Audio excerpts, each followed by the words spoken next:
Greetings, loved ones. Today we're going to talk about trauma in teenagers. So here are some of the themes that we are going to discuss. The way you help your teenager to handle a distressing or frightening event will influence their behavior in future crises. Your teenager will experience strong and sometimes difficult emotions while they recover, such as moodiness and sensitivity. Remember, we're talking about teenagers today. Seek professional help if your teenager is persistently depressed or anxious, or if they seem to be struggling to cope in any way. And we're going to talk about this in depth now. So please help us get these messages out. Please subscribe to our channel. Follow us on Facebook, Instagram, and Twitter.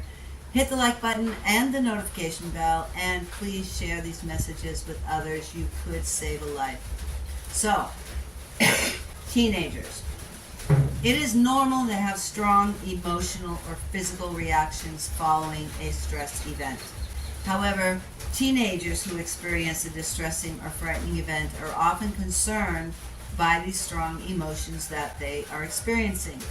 Despite the fact that on most occasions these reactions subside as a part of the body's natural healing and recovery process, it is important for parents and carers to understand the ways in which a teenager manages stress and trauma. The ways you help them to handle a distressing event will influence their behavior in future crises. So let's talk about teenagers experiencing a traumatic event. Listen, a traumatic experience is any event in life that causes a threat to our safety and potentially places our own life or the lives of others at risk. As a result, a person experiences high levels of emotional, psychological, and physical distress that temporarily disrupts their ability to function normally in day-to-day life. Examples of potentially traumatic experiences include natural disasters such as a bushfire or flood, experiencing violence in the community, school shootings, churches and Walmart and other places, having a serious car accident. Maybe there's a sudden illness in the family or a death in the family, or maybe somebody was assaulted. Teenagers can also be deeply upset by local, national, or international tragedies or trauma that affects their friends.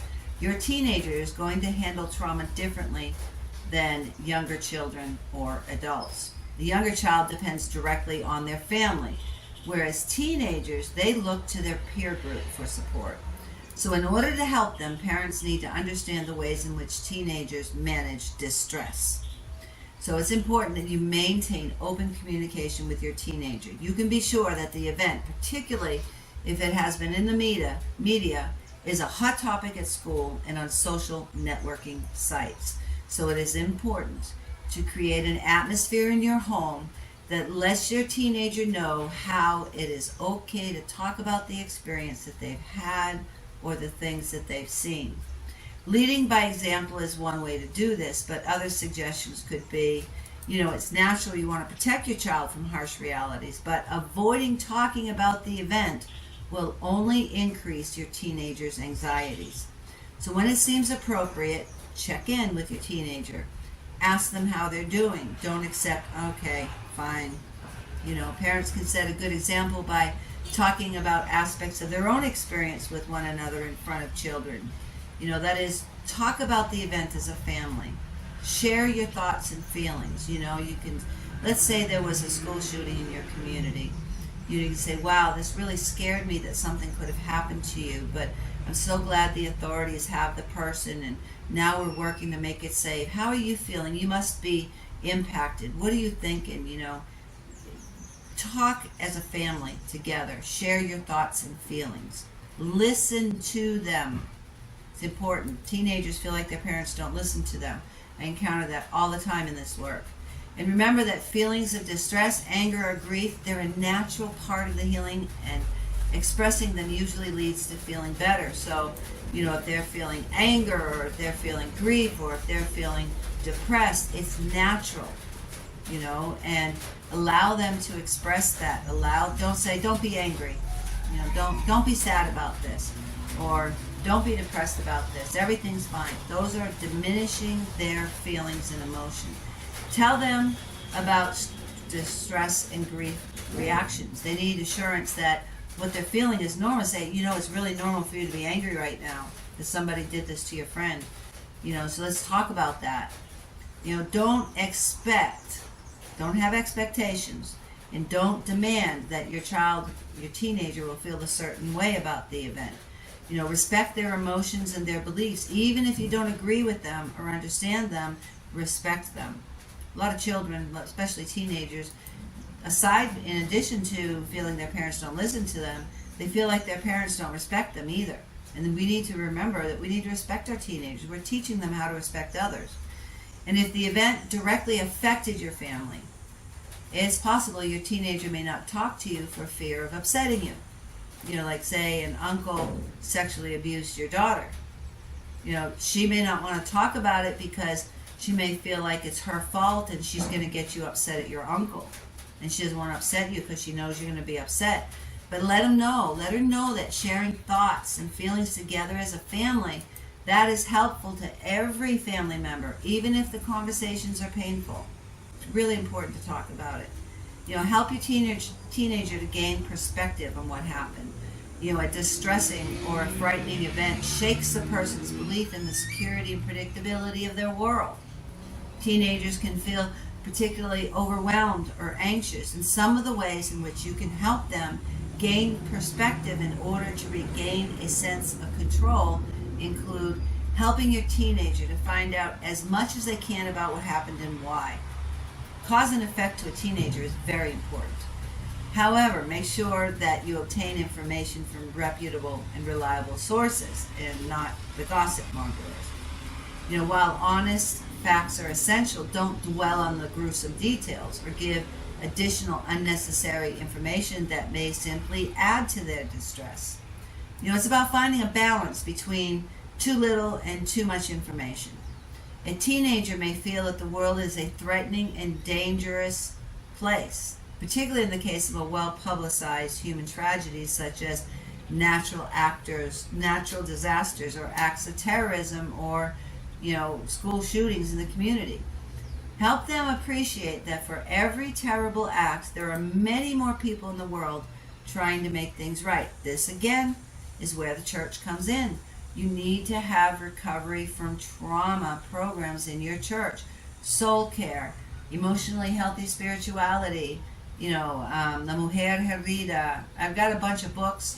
If you want information on this, my email is in the description. Send me an email and we'll talk about it. Sometimes it's a good idea to identify concrete examples before having this conversation with your teenager and helping them understand the world around them. And consideration should also be given to the potential benefit of limiting their exposure to mainstream media. You need to understand, and I know that's hard as parents, but we need to understand and be patient with our teenagers. Your teenager is going to experience strong and sometimes difficult emotions such as moodiness and sensitivity while they recover. So what can you do to help them during this period of time? Expect that your teenager is going to be emotional for a time and cut them some slack. They're moping around the house and it's like, what? Why don't you go ahead and have your emotional time? Go on your bed, put on your music, cry it out. If you don't want to sit here and talk to me, give them options. We can sit and talk about it, or you can go have your time. Let's see, we'll give it an hour. You go do that for an hour. Get that out of you, Cut them some slack. Hormones are raging through their body. They're dealing with all of that stuff, and then a trauma comes along. Of course they're going to be emotional. Give them space. Cut them slack. We have to do that with ourselves, too. Your teenager might become rebellious. This is going to reflect their need to assert control over their lives. If your teenager is experiencing rebellion as a result of trauma, it means they feel like they don't have control over their lives. It's going to help if you sit down together and negotiate ways in which your child can safely lead their own life while still obeying. These are the house rules. Okay, so what can you do? Give them some power and control. Like, your teenager may be angry at the family or with the people they blame for the event, or even with the world in general. So try not to get into arguments about their point of view. Let them have their point of view. That's where you listen and you respect. Listen. That's the biggest fault of parents in parenting. They fail to listen to their children. I did it. I made that mistake. You know, we have to listen and respect to our children. So don't get into arguments with your teenagers about their point of view. They're allowed to have their point of view. Their feelings are part of their distress reaction, and they have the right to express themselves. Give them space. Cut them slack. You know, your teenager might not want your support. They might want to turn to friends instead, at least in the short term. But make sure you keep the lines of communication open and let your teenager know you are always ready and available to talk. You know, teenagers and children, they imitate us. So are they seeing us sitting down and talking about things and feelings and emotions and opinions and respecting and listening to one another? Are they seeing that going on in your life? Are those the values that you guard in your family? Or is it just yelling and busy and this and that? Because if you make that a practice in your family life, it'll be a lot easier when a trauma comes along. But, you know, always let your teenager know that you are ready and available to talk. And when you say that, I would add, I want to listen to you. I want to hear what you have to say. Another thing is your teenager may become clingy.